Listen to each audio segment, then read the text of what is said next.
আসসালামু আলাইকুম প্রিয় দর্শক, চ্যানেল আই সংবাদে স্বাগত। আপনাদের সঙ্গে আছি আমি সামির হোসেন।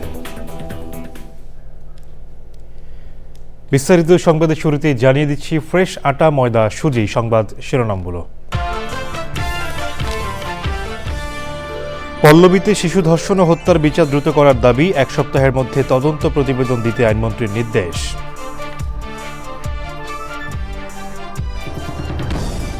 ঈদুল আজহা সামনে রেখে রাজধানীতে কোরবানির পশুর হাটগুলোতে ব্যস্ততা, দেশের নানা প্রান্ত থেকে আসছে পশু।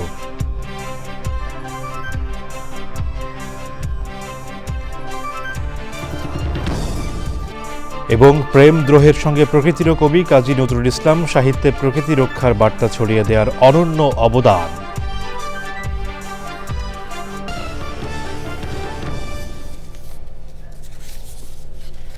সংবাদ শিরোনামগুলো জানাচ্ছিলাম। এখনকার এই সংবাদ আয়োজন একই সঙ্গে চ্যানেল আইয়ের ইউটিউব চ্যানেল এবং চ্যানেল আইয়ের ওটিটি প্ল্যাটফর্ম আই স্ক্রিনে লাইভ স্ট্রিম হচ্ছে। রাজধানীর পল্লবীতে 7 বছরের শিশু ধর্ষণের পর হত্যার ঘটনায় 1 সপ্তাহের মধ্যে তদন্ত প্রতিবেদন দিতে ডিএমপি কমিশনারকে নির্দেশ দিয়েছেন আইনমন্ত্রী। যে কোনো ধর্ষণ মামলা প্রত্যাহারের বিষয়টি বিবেচনায় না আনার সিদ্ধান্ত নিয়েছে আইন মন্ত্রণালয়। এমন ঘটনা মনুষ্যত্বকে প্রশ্নবিদ্ধ করেছে বলে মন্তব্য করেন আইনমন্ত্রী। অ্যাটর্নি জেনারেল বলেছেন, এই মামলার দ্রুত বিচার নিশ্চিত করা হবে। দুঃখজনক, ক্ষতিকর এবং ঘুণে ধরা সমাজ একটা, সেটা মনে করা যায়। এটা মানুষের মনুষ্যত্ব হারানোর একটা জায়গা। যারা এই ধরনের অপরাধের সাথে সম্পৃক্ত, এখানে সেই অপরাধীদেরকে দৃষ্টান্তমূলক শাস্তি যদি আমরা না দিতে পারি, সেটা একটা ব্যাড মেসেজ যাবে এবং আমরা ওই পথ দিয়ে আগাবো।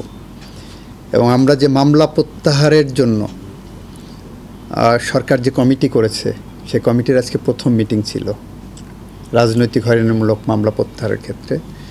সেখানে আমাদের সিদ্ধান্ত হয়েছে কোনো রেপ কেস বিবেচনায় আসবে না। আমি মনে করি এরকম একটা নির্মম ঘটনার বিচার যত সম্ভব হবে তত বাংলাদেশের মানুষের বিচারের প্রতি, বিচার ব্যবস্থার প্রতি আস্থা ফিরে আসবে। সুতরাং এমন না যে আপনার সাক্ষী পেতে কোনো অসুবিধা হবে। তো সুতরাং একটা মামলার বিচারিক প্রক্রিয়ায় যাওয়ার জন্য প্রথম পদক্ষেপ হচ্ছে তার একটা তদন্ত দ্রুত সম্পন্ন করা। এবং আমি মনে করি পুলিশ কর্তৃপক্ষ দ্রুত তদন্ত সম্পন্ন করেন। আইজি সাহেব যেটা বলেছেন যে একজন ডিসিকে এবং তদন্তকারী কর্মকর্তা প্রয়োজনে তারাও অ্যাটর্নি জেনারেলের সঙ্গে কথা বলবেন বলে তিনি আমাকে জানিয়েছেন প্রয়োজন হয়।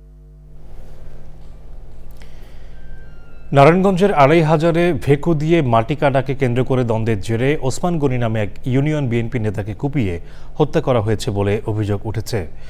বুধবার রাতে উপজেলার দুপতারা ইউনিয়নের পাঁচগাঁও চরপাড়া এলাকার কাউন্দার চক এলাকায় এই ঘটনা ঘটে। তিনি ব্রাহ্মদী ইউনিয়ন বিএনপির সাধারণ সম্পাদক ছিলেন।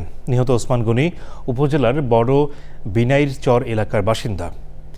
পুলিশ ও স্থানীয়রা জানিয়েছে, এলাকায় ভেকু দিয়ে মাটি কাটাকে কেন্দ্র করে একদল লোক ওসমান গনির ওপর হামলা চালিয়ে কুপিয়ে আহত করে। তাকে উদ্ধার করে ২৫০০ জবেদ আলী মেমোরিয়াল হাসপাতালে নিয়ে যাওয়া হয়।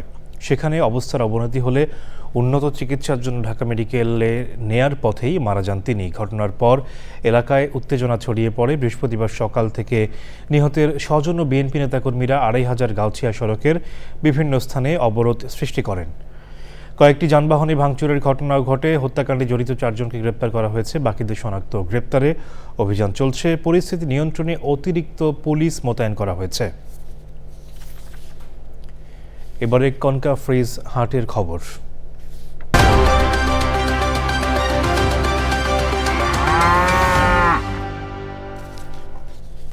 সবার প্রয়োজনে আপন হয়ে আছে ফ্যামিলি ফ্রিজ কনকা।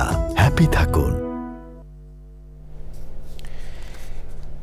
পবিত্র ঈদুল আজহা সামনে রেখে রাজধানীর পশুর হাটগুলোকে প্রস্তুত করা হচ্ছে। দেশের বিভিন্ন প্রান্ত থেকে গবাদি পশু নিয়ে আসছেন খামারিরা।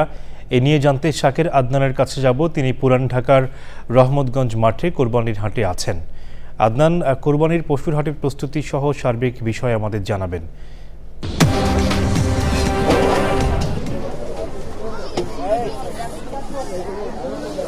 ধন্যবাদ।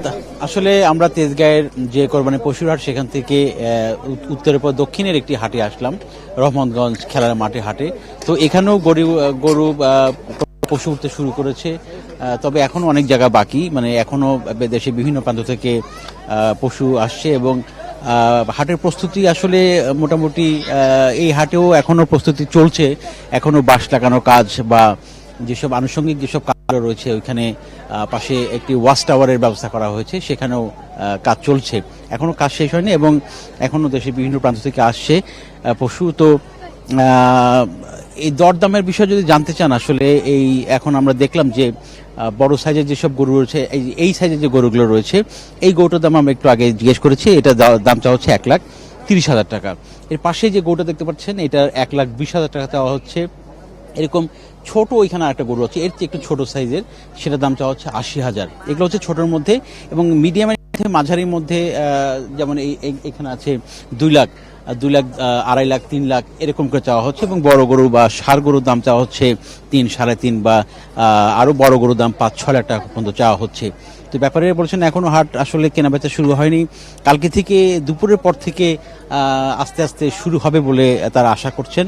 এবং যেহেতু ঈদের আরও বেশ কয়েকটা দিন বাকি আছে, তো সামনে আসলে পশু কেনাবেচা পুরোদমে চলবে সেটাই আশা করছেন। এবং আপনারা জানেন যে এবার ঢাকা দক্ষিণ সিটি কর্পোরেশন এবং উত্তর সিটি কর্পোরেশনে মোট 27টি কোরবানি পশুর হাট বসছে এবং তার মধ্যে দক্ষিণে 11টি এবং উত্তর সিটি কর্পোরেশনের গাবতলীর হাটসহ, স্থায়ী হাটসহ 16টি হাট বসছে। এবং সারা দেশে 1,600-টির বেশি হাট বসছে।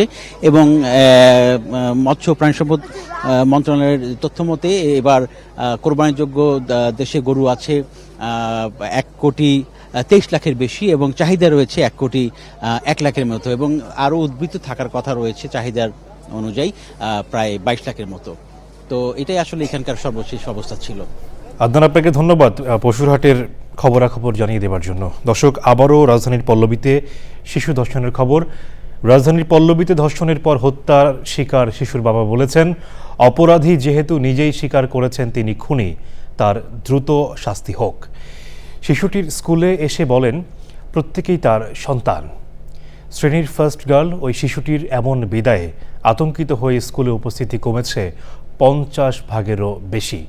মনির হোসেনের ভিডিও চিত্রে মোস্তফা মল্লিকের রিপোর্ট।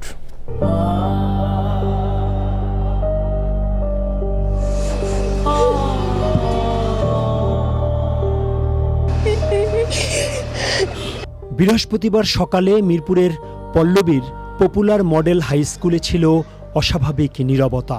শিক্ষার্থীদের উপস্থিতি কমেছে অর্ধেকেরও বেশি। শিশুদের চোখে ভয়, অভিভাবকদের চোখে আতঙ্ক আর ক্ষোভ। যে শিশু ক্লাসে সবসময় প্রথম হতো, বন্ধুদের টিফিন ভাগ করে খাওয়াতো, ছোট ছোট স্বপ্নে বুনত ভবিষ্যৎ, আজ সেই শিশুর গল্প শেষ হয়ে গেছে এক ভয়ঙ্কর নিষ্ঠুরতায়। স্কুলের 2য় তলার এই ছোট্ট শ্রেণীকক্ষে এই বেঞ্চটি খালি। খালি বেঞ্চের দিকে তাকিয়ে কাঁদছে সহপাঠীরা। ও কারোর ক্ষতি করেনি, যে মারছে তার আমরা বিচার চাই। ও অনেক ভালো ছিল, ওর রোল সবসময় এক হতো। ওর সঙ্গে আমি বসতাম, ওর সঙ্গে আমি খেলতাম। আমাকে খুব খারাপ লাগছে। আমাদের সঙ্গে অনেক মজা করতো। সকাল 11টায় শুরু হয় শ্রেণী কার্যক্রম। ঠিক সেই সময়েই মুন্সিগঞ্জে মেয়েকে দাফন করে স্কুলে ছুটে আসেন বাবা। মেয়ের বন্ধুদের বুকে জড়িয়ে ধরেন তিনি। বাবার উপস্থিতির পর শিক্ষক, শিক্ষার্থী, এমনকি উপস্থিত অভিভাবকরাও চোখের পানি ধরে রাখতে পারেননি। অভিভাবকরা বলছেন, যতক্ষণ পর্যন্ত দ্রুত বিচার না হবে ততক্ষণ শান্তি নেই। আমার বাচ্চা বাসায় গিয়ে কাঁদতেছে, আমি স্কুলে যাব না, আমার ফ্রেন্ডকে মেরে ফেলছে, আপনারা সঠিক বিচার করেন। শিক্ষকরা বলছেন, এমন নিষ্ঠুর ঘটনায় সব শিক্ষার্থীরা আতঙ্কে।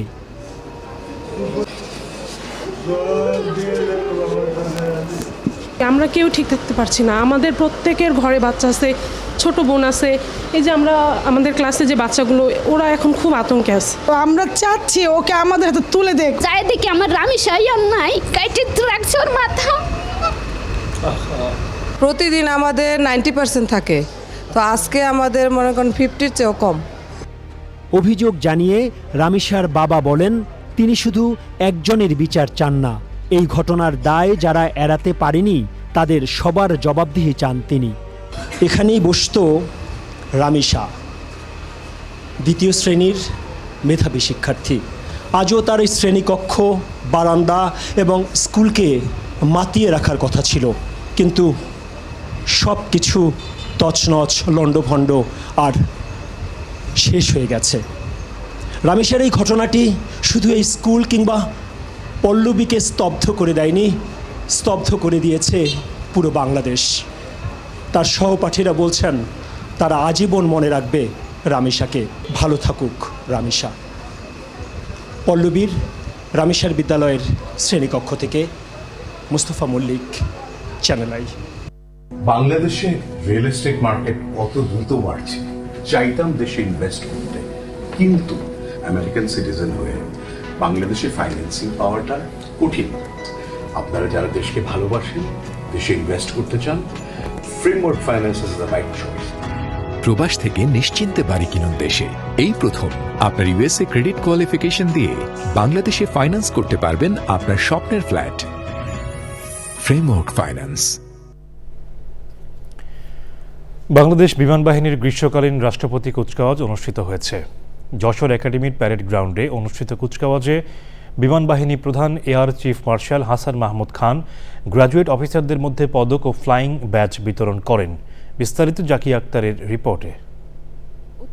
যশোরে একাডেমির প্যারেড গ্রাউন্ডে বাংলাদেশ বিমান বাহিনীর গ্রীষ্মকালীন রাষ্ট্রপতি কুচকাওয়াজে উপস্থিত হয়ে বিমান বাহিনীর প্রধান air chief marshal Hasan Mahmud Khan কুচকাওয়াজ পরিদর্শন ও সালাম গ্রহণ করেন। আধুনিক ও যুগোপযোগী প্রশিক্ষণের মাধ্যমে একবিংশ শতাব্দীর চ্যালেঞ্জ মোকাবেলায় প্রস্তুত থাকতে বিমান বাহিনীর সদস্যদের প্রতি আহ্বান জানান বিমান বাহিনী প্রধান। দেশ মাতৃকার প্রতি অকৃত্রিম ভালোবাসা থাকলে যে কোনো চ্যালেঞ্জ মোকাবেলা করা সম্ভব। আজকের এই প্রযুক্তি নির্ভর বিমান বাহিনী সেই বীর বিমান সেনাদের ত্যাগের উপরই দাঁড়িয়ে আছে। প্রযুক্তি যেমন এগোচ্ছে, তেমনি হুমকির ধরনও জটিল হয়ে উঠছে। ভবিষ্যতে যুদ্ধক্ষেত্র হবে প্রযুক্তি নির্ভর, বহুমাত্রিক এবং দ্রুত পরিবর্তনশীল। কৃত্রিম বুদ্ধিমত্তা, সাইবার যুদ্ধ, মানুষবিহীন আকাশযান, আধুনিক যোগাযোগ ও কমান্ড ব্যবস্থাপনা এবং স্পেস বেসড অপারেশন সামরিক কৌশলকে নতুনভাবে সংজ্ঞায়িত করেছে। ভবিষ্যতে আরও উন্নতি প্রযুক্তির বিমান ও প্রতিরক্ষা সরঞ্জাম তৈরি আমাদের লক্ষ্য। পাশাপাশি নতুন ঘাঁটি স্থাপন, আধুনিক অবকাঠামো উন্নয়ন, গবেষণা ও উন্নয়ন সক্ষমতা বৃদ্ধি এবং আন্তর্জাতিক মানের ট্রেনিং ইনস্টিটিউট প্রতিষ্ঠার মাধ্যমে আমরা একটি ফিউচার রেডি বিমান বাহিনী গড়ে তুলছি। পরে গ্র্যাজুয়েটিং অফিসারদের মধ্যে পদক ও ফ্লাইং ব্যাচ বিতরণ করেন বিমান বাহিনীর প্রধান। কুচকাওয়াজ শেষে ফ্লাই পাস্ট, অ্যারোবেটিক ডিসপ্লে ও প্যারা জাম্পিং প্রদর্শন করা হয়। অনুষ্ঠানে কূটনৈতিক মিশনের সদস্য, সামরিক ও বেসামরিক উচ্চপদস্থ কর্মকর্তা ও অবসরপ্রাপ্ত কর্মকর্তারা উপস্থিত ছিলেন। Zakia Akter, channel I. জাতীয় পর্যায়ে কবি কাজী নজরুল ইসলামের ১২৭তম জন্মজয়ন্তী উদযাপিত হবে ময়মনসিংহে ত্রিশালে। 3 দিনের অনুষ্ঠান মালার উদ্বোধন করবেন প্রধানমন্ত্রী তারেক রহমান। এবার উৎসবে ভিন্ন মাত্রা যোগ করছে প্রধানমন্ত্রী তারেক রহমানের আগমন। সব আয়োজন সম্পন্ন করতে কাজ করছে প্রশাসন। ময়মনসিংহ থেকে শেখ মহিউদ্দিন আহমেদের পাঠানো তথ্য, ভিডিও চিত্রে সুদীপ্ত মাহমুদের রিপোর্ট।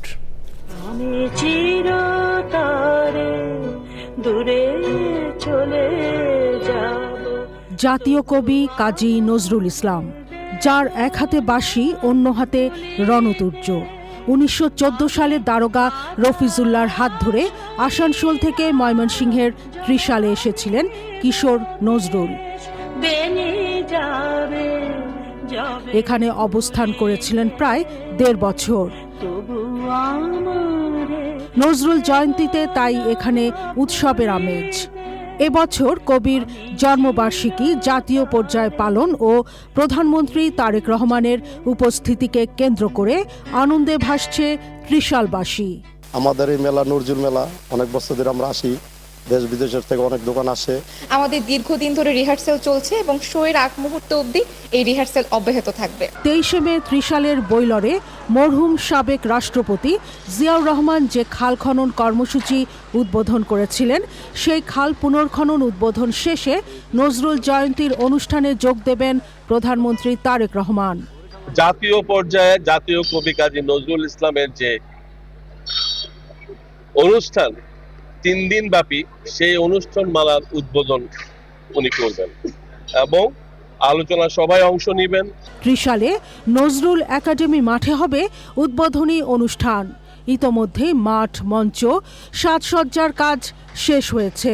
চলছে 3 দিনের নজরুল মেলার প্রস্তুতি। জাতীয়ভাবে অনুষ্ঠানটি জাঁকজমকপূর্ণ এবং নজরুলের যে আদর্শ, তার যে সৃষ্টি, এগুলো শুধু ময়মনসিংহের মধ্যে সীমাবদ্ধ না রেখে এর ব্যাপকভাবে ছড়িয়ে দেওয়ার জন্য আমরা ব্যাপক প্রস্তুতি গ্রহণ করেছি। কবির নামে একটি মেডিকেল কলেজ, আন্তর্জাতিক বিমানবন্দর, সরকারি মহিলা ডিগ্রি কলেজ সহ বিভিন্ন প্রতিষ্ঠান নির্মাণ এ অঞ্চলের মানুষের দীর্ঘদিনের দাবি। Sudipta Mahmud, channel I. জাতীয় কবি কাজী নজরুল ইসলাম দ্রোহ কিংবা প্রেমের পাশাপাশি ছিলেন প্রকৃতিরও কবি। তার সাহিত্যের বড় অংশ জুড়ে রয়েছে প্রকৃতি বন্দনা, উপন্যাস, গল্প আর কবিতায়। বাংলার প্রকৃতির অপার সৌন্দর্য তুলে ধরেছেন সুনিপুণভাবে। প্রকৃতিকে গভীর মমতায় ধারণ করে সাহিত্যের মাধ্যমেই প্রকৃতি রক্ষায় বার্তা দিয়েছেন কবি নজরুল। আফরোজা হাসির রিপোর্ট।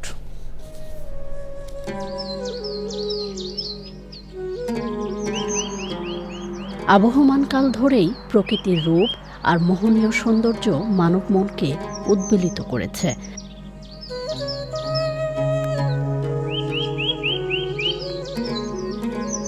দ্রোহ বা সাম্যের কবি নজরুলও প্রকৃতির প্রেমে পড়েছিলেন। তারই প্রতিফলন ঘটেছে তার সাহিত্য জুড়ে। বাতাসে দোল খাওয়া ফুলের মুগ্ধতা, গাছে গাছে পাখির কুহুতান, গ্রামীণ মেঠোপথ, মায়াবী জোছনা রাত কিংবা সাগরের নীল জলরাশির অপার সৌন্দর্য নজরুলের সাহিত্যকে করেছে সমৃদ্ধ। তাই তো প্রকৃতির ভালোবাসায় বিমুগ্ধ কবি নামকরণও করেছেন দোলনচাপা, ঝিঙে ফুল, ফণিমনসা, রক্তজবা গ্রন্থের।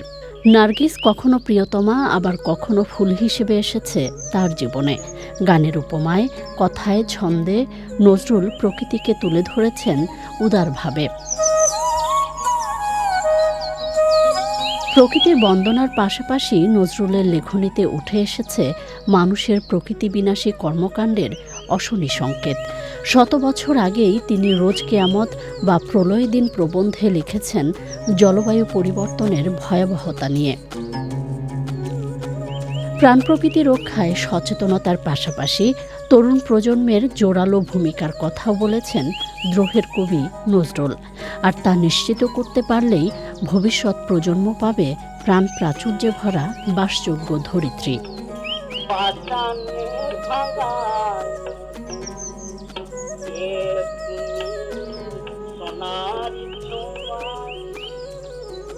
আফরোজা হাসি, চ্যানেল আই। দর্শক, বিদ্রোহী কবির প্রকৃতির আলপনা নিয়ে বিশেষ আয়োজন দেখবেন আজ রাত 10:15 প্রকৃতি ও জীবন অনুষ্ঠানে। নগরকে আরও বাসযোগ্য ও সবুজ করে তুলতে অনেকেই ছাদে গড়ে তুলছেন কৃষির আয়োজন।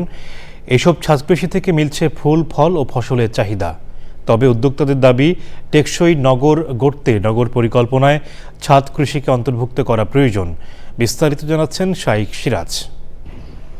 আম, ড্রাগন আর ননি সহ নানা ফলদ গাছে ভরা ঢাকার মাজার রোডের এই 7 তলা ভবনের ছাদ। একসময় এলাকাবাসীর কাছে বাড়িটির পরিচিত ছিল গাছবাড়ি নামে। দীর্ঘদিনের যত্ন আর ভালোবাসায় এই ছাদ কৃষি গড়ে তুলেছিলেন আবু বকর।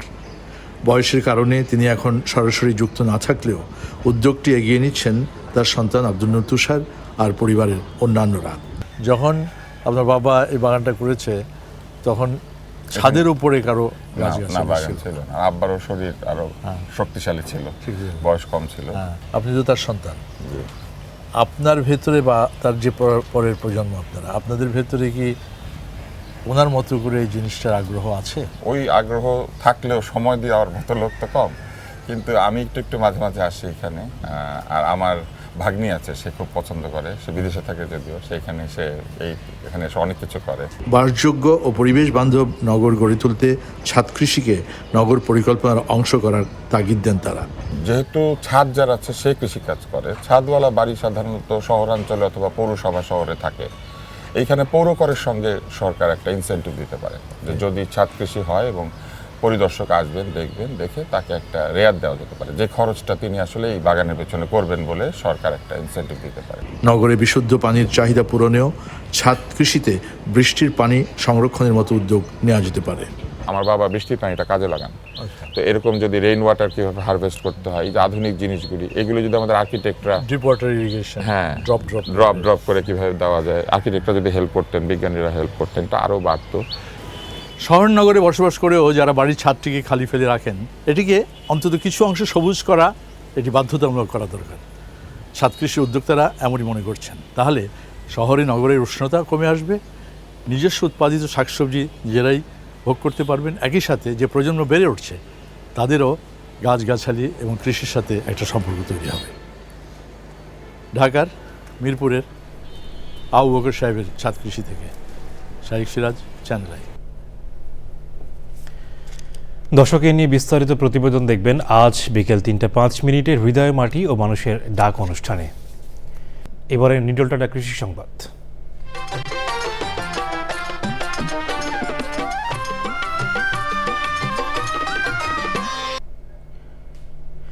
বৈরী আবহাওয়া ও প্রাকৃতিক দুর্যোগের কারণে দিনাজপুরে এবার লিচুর ফলন বিপর্যয় দেখা দিয়েছে। আগের তুলনায় প্রায় 60 থেকে 70% লিচু কম ধরেছে, যা আছে তা পরিপক্ক হওয়ার আগেই গাছে ফেটে যাচ্ছে।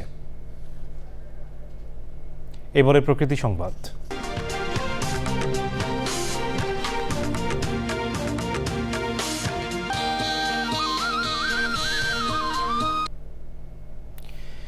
দীর্ঘদিন ধরে ভেঙে পড়ে আছে চুয়াডাঙ্গার সনাতনপুর গ্রামের জিকে ক্যানেলের ওপর নির্মিত ব্রিজ। যাতায়াত, জরুরি সেবা থেকে শুরু করে কৃষিপণ্য পরিবহনে চরম দুর্ভোগে 15টি গ্রামের হাজারো মানুষ।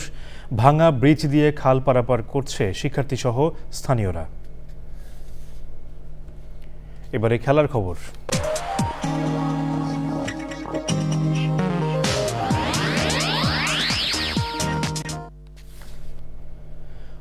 1974 সালের পর প্রথম বিশ্বকাপের মূল আসরে খেলতে যাচ্ছে সাবেক জাইরে বা অধুনার ডেমোক্রেটিক রিপাবলিক অব কঙ্গো। বিশ্বকাপের জন্য চূড়ান্ত স্কোয়াড ঘোষণা করেও টুর্নামেন্ট শুরুর আগে প্রস্তুতিতে বড়সড় ধাক্কা খেয়েছে আফ্রিকা মহাদেশের এই দেশটি। শেষ করার আগে ফ্রেশ আটা ময়দা সুজি সংবাদ শিরোনাম জানাচ্ছি আরও একবার। পল্লবীতে শিশু ধর্ষণ ও হত্যার বিচার দ্রুত করার দাবি, 1 সপ্তাহের মধ্যে তদন্ত প্রতিবেদন দিতে আইনমন্ত্রীর নির্দেশ।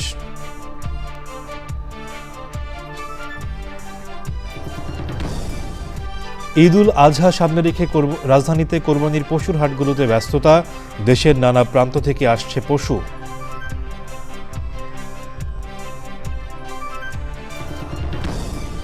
এবং প্রেম দ্রোহের সঙ্গে প্রকৃতির কবি কাজী নজরুল ইসলাম, সাহিত্যে প্রকৃতি রক্ষার বার্তা ছড়িয়ে দেওয়ার অনন্য অবদান।